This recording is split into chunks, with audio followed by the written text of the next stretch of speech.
Banyak banget yang cerita susahnya cari kerja. Coba deh spill perjuangan kalian selama cari kerja. Tujuanku untuk menambah motivasi aja. Tapi dimulai dari aku dulu ya.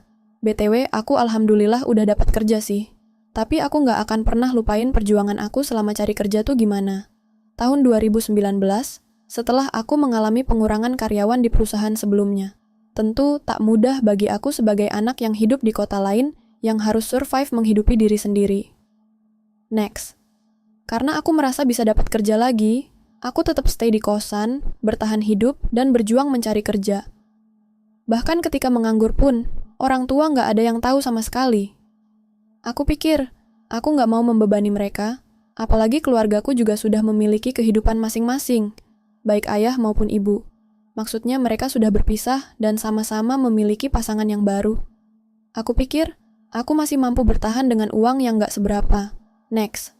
Awal-awal, aku pernah mendapat panggilan interview di berbagai instansi yang jaraknya lumayan jauh dari tempat tinggalku, sehingga banyak sekali uang yang keluar untuk transportasi dan fotokopi lamaran. Baik untuk panggilan interview maupun walk-in. Saking antusiasnya, aku pengen dapat kerja lagi. Dari situ, uang mulai menipis. Bahkan pernah ada di momen kelaparan. Saking laparnya, makanan yang kemarin sudah kubuang ke tong sampah. Aku pungut lagi dan makan lagi.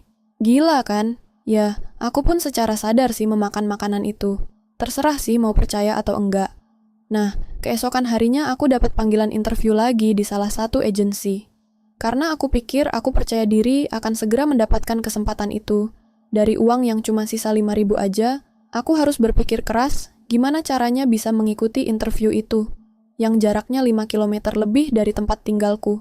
Berbagai usaha telah aku lakukan, mulai dari meminjam ke kerabat terdekat, bahkan saudara terdekat. Akan tetapi, hanya beberapa yang merespon, dan secara kebetulan mereka pun bilang, tidak ada. Akhirnya, aku mengambil risiko untuk berjalan kaki dengan jarak 6 km. Persiapanku hanya air mineral gelas, roti, dan makanan ringan yang kubelikan dengan Rp5.000. Aku juga bersiap membawa baju ganti karena perjalanan jauh pastinya akan bikin berkeringat. Kala itu, aku berangkat jam 5:30 pagi, berhubung panggilan interviewnya pukul 8 pagi. Pukul 7.15 pagi, aku memutuskan untuk beristirahat di masjid sambil meminum dan memakan bekal Rp5.000 tadi. Di situ pula aku mengganti pakaianku dengan yang baru, serta bersolek. Alhamdulillah, jarak dari tempat aku beristirahat ke tempat interview tinggal 2 km lagi. Dari situ, aku mengelus dada dan bisa sampai tepat pukul 7.50. Setelah melalui tahap interview hingga 2 tahap, sayangnya aku tidak lolos. Ya sudahlah, mungkin belum rezekinya. Sorenya, aku mendapatkan panggilan interview lagi di instansi yang jaraknya lumayan jauh. Untungnya, almarhum kakek mengirim uang 100.000. Sangat terharu kala itu. Karena jaraknya lumayan jauh, aku menghabiskan 70.000 karena naik Gojek pulang pergi. Walaupun pihak instansi belum memutuskan aku diterima atau tidak, keesokan harinya, aku juga mendapatkan informasi dari broadcast bahwa perusahaan, sebut saja Si Hijau, sedang membutuhkan SPG untuk penempatan di salah satu store. Dari situ, aku pun tak berpikir panjang untuk kembali interview lagi dengan uang sisa 30.000.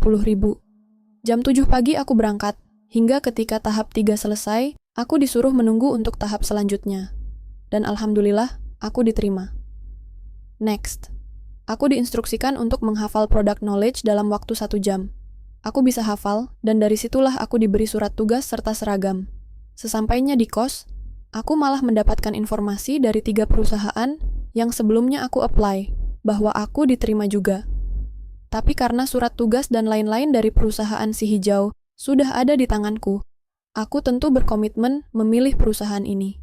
Ya, sekian cerita suka duka selama mencari kerja dan selama merantau. Ini momen tersedih yang gak akan pernah aku lupain. Buat yang masih cari kerja, jangan pantang menyerah ya!